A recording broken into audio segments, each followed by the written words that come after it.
Le destin des Indiens d'Amérique annonçait celui de l'ensemble des habitants de la planète qui assistent impuissants à la destruction de leur environnement, après la confiscation de leur espace et de leurs ressources.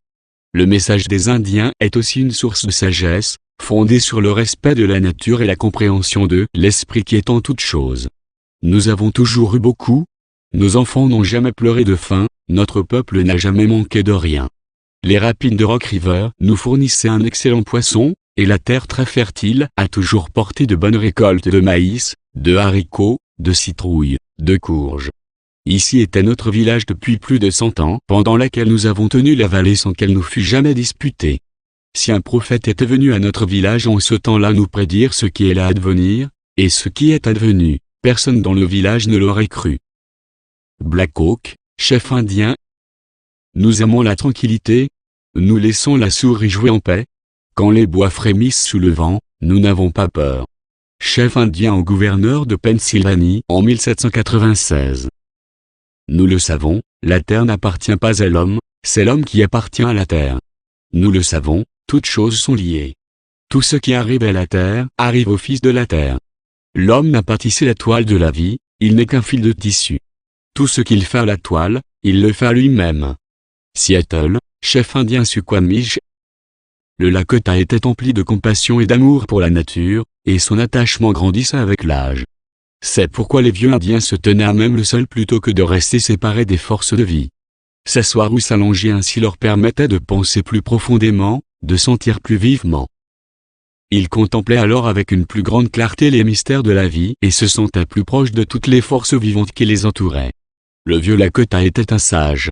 Il savait que le cœur de l'homme éloigné de la nature devient dur. Il savait que l'oubli du respect dû à tout ce qui pousse et à ce qui vit amène également à ne plus respecter l'homme. Aussi maintenait-il les jeunes sous la douce influence de la nature. Standing Bear, chef Lakota, Sioux. Nous voyons la main du grand esprit dans presque tout, le soleil, la lune, les arbres, le vent et les montagnes. Parfois nous l'approchons par leur intermédiaire. Nous croyons en l'être suprême, d'une foi bien plus forte que celle de bien des Blancs qui nous ont traités de païens. Les Indiens vivant près de la nature et du maître de la nature ne vivent pas dans l'obscurité. Saviez-vous que les arbres parlent? Ils le font pourtant. Ils se parlent entre eux et vous parleront si vous écoutez. L'ennui avec les Blancs, c'est qu'ils n'écoutent pas. Ils n'ont jamais écouté les Indiens, aussi je suppose qu'ils n'écouteront pas non plus les autres voix de la nature. Pourtant, les arbres m'ont beaucoup appris, tantôt sur le temps, tantôt sur les animaux, tantôt sur le grand esprit. Tatangamani ou Walking Buffalo, Indien Stoney, Canada. Les Blancs se moquent de la terre, du nain ou de l'ours. Lorsque nous, Indiens, cherchons les racines, nous faisons de petits trous. Lorsque nous édifions nos tipis, nous faisons de petits trous. Nous n'utilisons que le bois mort. L'homme blanc, lui, retourne le sol, abat les arbres, détruit tout. L'arbre dit « Arrête, je suis blessé, ne me fais pas mal ». Mais il l'abat et le débite. L'esprit de la terre le hait. Il arrache les arbres et les ébranle jusqu'à leurs racines. Il scie les arbres. Cela leur fait mal. Les Indiens ne font jamais de mal, alors que l'homme blanc démolit tout. Il fait exploser les rochers et les sépare sur le sol. La roche dit « Arrête, tu me fais mal ». Mais l'homme blanc n'y fait pas attention. Quand les Indiens utilisent les pierres, ils les prennent petites et rondes pour y faire leur feu. Comment l'esprit de la terre pourra-t-il aimer l'homme blanc? Partout où il la touche, il y laisse une plaie. Vieille sèche 28 Indien de Californie. Je peux me rappeler l'époque où les bisons étaient si nombreux qu'on ne pouvait les compter, mais les oisichus, hommes blancs, les ont tués tant et tant qu'il ne reste que des carcasses là où ils venaient paître auparavant. Les oisichus ne les tuaient pas pour manger. Ils les tuaient pour le métal qui les rend fous et ils ne gardaient que la peau pour la vendre. Parfois ils ne les dépeçaient même pas. Ils ne prenaient que les langues et j'ai entendu parler de bateaux de feu descendant le Missouri chargés de langues de bison séchées. Parfois ils ne prenaient même pas les langues. Ils les tuaient simplement pour le plaisir de tuer. Ceux qui ont fait cela étaient des fous. Quand nous chassions le bison, nous ne le faisions que selon nos besoins. Et à Kassapa, grand chef Sioux? Vous avez remarqué que toute chose faite par un Indien est dans un cercle. Nos tipis étaient ronds comme des nids d'oiseaux et toujours disposés en cercle. Il en est ainsi parce que le pouvoir de l'univers agit selon des cercles et que toute chose tend à être ronde. Dans l'ancien temps, lorsque nous étions un peuple fort et heureux, Tout notre pouvoir venait du cercle sacré de la nation, et tant qu'il ne fut pas brisé. Tout ce que fait le pouvoir de l'univers se fait dans un cercle. Le ciel est rond et j'ai entendu dire que la terre est ronde comme une balle et que toutes les étoiles le sont aussi. Les oiseaux font leur nid en cercle parce qu'ils ont la même religion que nous. Le soleil s'élève et redescend dans un cercle, la lune fait de même, et tous deux sont ronds. Même les saisons forment un grand cercle dans leur changement et reviennent toujours là où elles étaient. La vie de l'homme est dans un cercle de l'enfance jusqu'à l'enfance, et ainsi en est-il pour chaque chose où l'énergie se meut. Et Akasapa, ou Black Elk, Indien Oglala, branche des Dakota, Sioux. La vie dans un tipi est bien meilleure. Il est toujours propre, chaud en hiver, frais en été, et facile à déplacer. L'homme blanc construit une grande maison, qui coûte beaucoup d'argent, ressemble à une grande cage, ne laisse pas entrer le soleil, et ne peut être déplacée. Elle est toujours malsaine. Les Indiens et les animaux savent mieux vivre que l'homme blanc.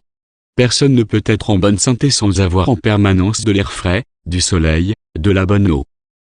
Si le grand esprit avait voulu que les hommes restassent à un endroit, il aurait fait le monde immobile.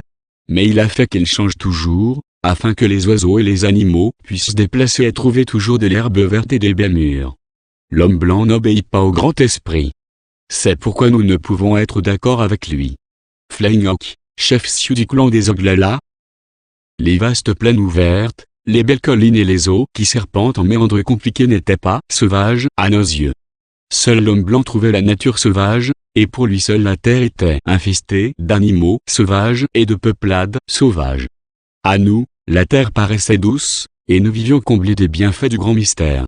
Elle ne nous devint hostile qu'à l'arrivée de l'homme barbu de l'Est qui nous accable d'injustice insensée et brutale.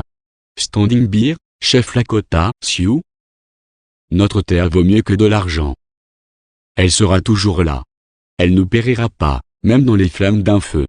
Aussi longtemps que le soleil brillera et que l'eau coulera, cette terre sera ici pour donner vie aux hommes et aux animaux. Nous ne pouvons vendre la vie des hommes et des animaux. C'est pourquoi nous ne pouvons vendre cette terre.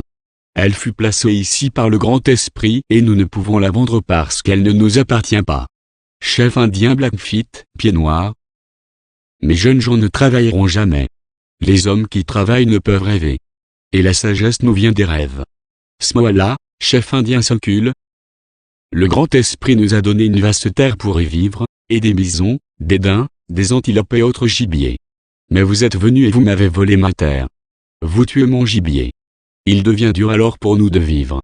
Maintenant vous nous dites que pour vivre, il faut travailler. Or le grand esprit ne nous a pas fait pour travailler, mais pour vivre de la chasse. Vous autres, hommes blancs, vous pouvez travailler si vous le voulez. Nous ne vous gênons nullement. Mais à nouveau vous nous dites, pourquoi ne devenez-vous pas civilisés? Nous ne voulons pas de votre civilisation. Nous voulons vivre comme le faisaient nos pères et leurs pères avant eux. Crazy Horse, grand chef Sioux du clan Oglala. Vous êtes déjà si misérables que vous ne pouvez le devenir plus. Quel genre d'hommes doivent être les Européens? Quelle espèce de créatures choisissent-ils d'être, forcés de faire le bien et n'ayant pour éviter le mal d'autre inspiration que la peur de la punition? L'homme n'est pas seulement celui qui marche debout sur ses jambes, qui sait la lecture et l'écriture et montre 1000 exemples de son industrie. En vérité mon cher frère, je te plains du plus profond de mon âme.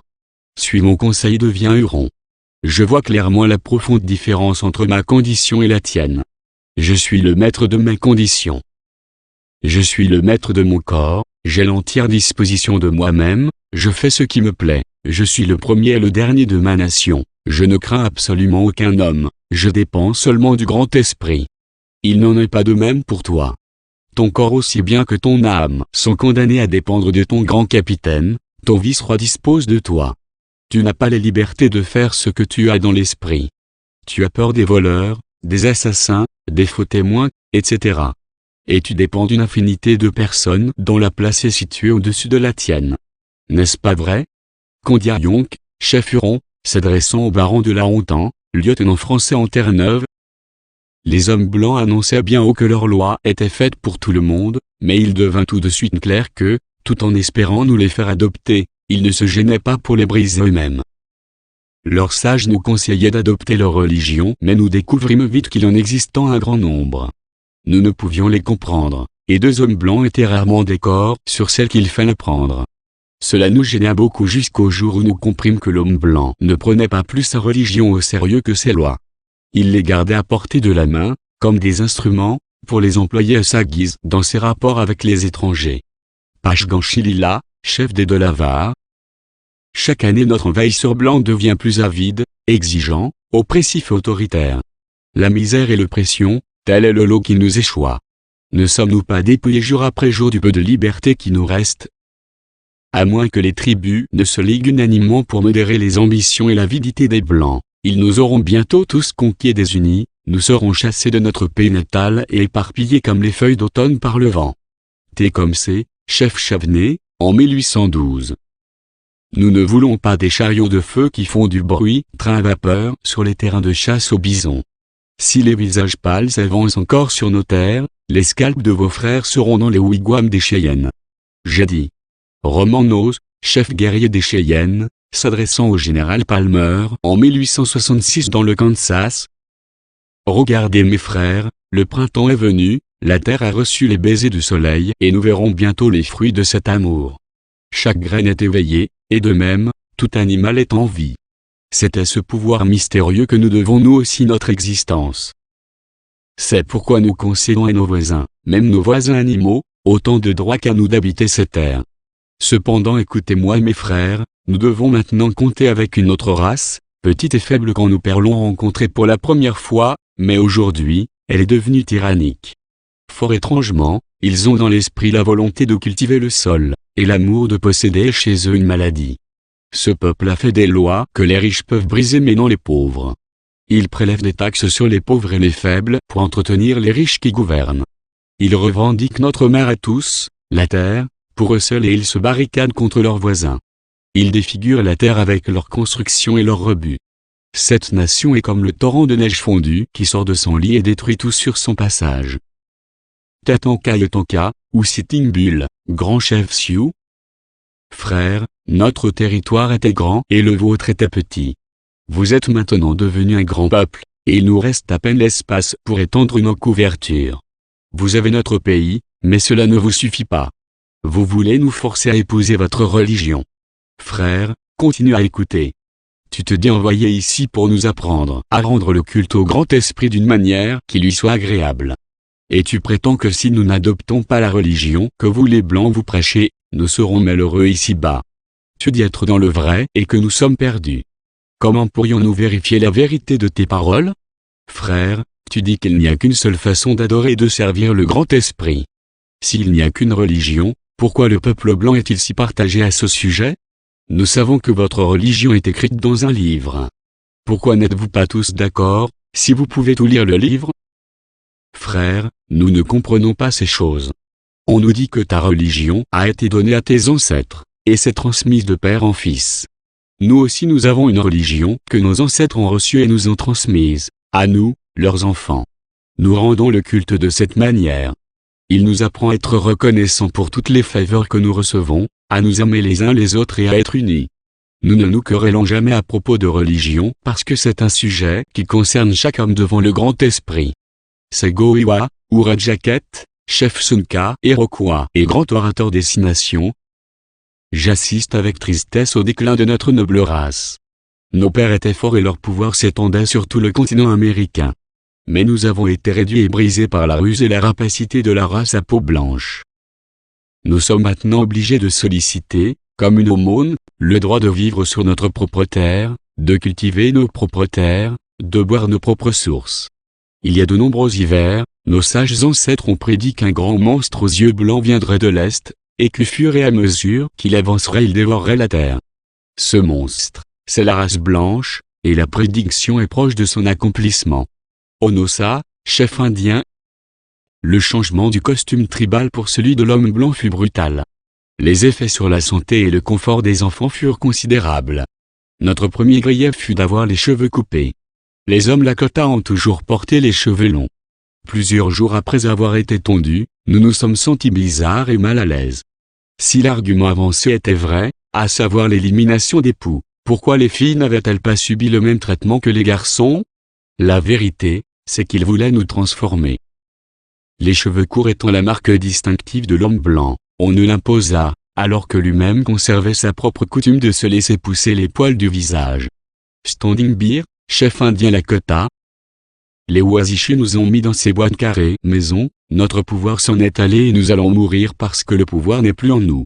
Nous sommes des prisonniers de guerre tant que nous attendons ici. Mais il y a un autre monde. Aka, ou Black Elk, Wapiti noir, Indien Sioux. Enfant, je savais donner. J'ai perdu cette grâce en devenant civilisé. Je menais une existence naturelle, alors qu'aujourd'hui je vis de l'artificiel. Le moindre joli caillou avait de la valeur à mes yeux. Chaque arbre était un objet de respect. Aujourd'hui, j'admire avec l'homme blanc un paysage peint dont la valeur est exprimée en dollars. Chiyosa, écrivain indien contemporain. Je suis allé à l'école des hommes blancs. J'y ai appris à lire leurs livres de classe, les journaux et la Bible. Mais j'ai découvert un temps que cela n'était pas suffisant. Les peuples civilisés dépendent beaucoup trop de la page imprimée. Je me tournais vers le livre du Grand Esprit qui est l'ensemble de sa création. Vous pouvez lire une grande partie de ce livre en étudiant la nature. Si vous preniez tous vos livres et les étendiez sous le soleil, en laissant pendant quelque temps la pluie, la neige et les insectes accomplir leur œuvre, il n'en restera plus rien. Mais le Grand Esprit nous a fourni la possibilité, à vous et à moi, d'étudier à l'université de la nature les forêts, les rivières, les montagnes, et les animaux dont nous faisons partie. Tatangamani ou Walking Buffalo, Indien Stoney, Canada. L'homme blanc, dans son indifférence pour la signification de la nature, a profané la face de notre mère la Terre. L'avance technologique de l'homme blanc s'est révélée comme une conséquence de son manque d'intérêt pour la voie spirituelle, et pour la signification de tout ce qui vit. L'appétit de l'homme blanc pour la possession matérielle et le pouvoir l'a aveuglé sur le mal qu'il a causé à notre mère la Terre, dans sa recherche de ce qu'il appelle les ressources naturelles. Et la voie du Grand Esprit est devenue difficile à voir pour presque tous les hommes, et même pour beaucoup d'Indiens qui ont choisi de suivre la voie de l'homme blanc. Aujourd'hui, les terres sacrées où vivent les Hopis sont profanées par des hommes qui cherchent du charbon et de l'eau dans notre sol, afin de créer plus d'énergie pour les villes de l'homme blanc. On ne doit pas permettre que cela continue. Sans quoi notre mère la nature réagirait de telle manière que presque tous les hommes auraient à subir la fin qui a déjà commencé. Le Grand Esprit a dit qu'on ne devait pas laisser cela arriver, même si la prédiction en a été faite à nos ancêtres. Le Grand Esprit a dit de ne pas prendre la terre, de ne pas détruire les choses vivantes. Aujourd'hui, presque toutes les prophéties se sont réalisées. Des routes grandes comme des rivières traversent le paysage. L'homme parle à travers un réseau de téléphones et il voyage dans le ciel avec ses avions. De grandes guerres ont été faites par ceux qui arborent le swastika ou le soleil levant. Le Grand Esprit a dit que si une gourde de cendre était renversée sur la terre, beaucoup d'hommes mourraient, et que la fin de cette manière de vivre était proche. Nous interprétons cela comme les bombes atomiques lancées sur Hiroshima et Nagasaki. Nous ne voulons pas que cela se reproduise dans aucun autre pays pour aucun autre peuple. Cette énergie devrait servir à des fins pacifiques, non pour la guerre. Nous, les chefs religieux et porte-parole légitimes du peuple indépendant des Hopis, avons été chargés par le Grand Esprit d'envoyer au président des États-Unis et à tous les chefs spirituels une invitation à nous rencontrer pour discuter du salut de l'humanité, afin que la paix, l'unité et la fraternité règnent partout où il y a des hommes. Lettre des Indiens Hopis au président Nixon en 1970. Ces textes sont extraits du livre de T.C. McLuhan, Pieds nus sur la terre sacrée, une anthologie de la philosophie, du mode de vie et de la destinée des Indiens d'Amérique du Nord.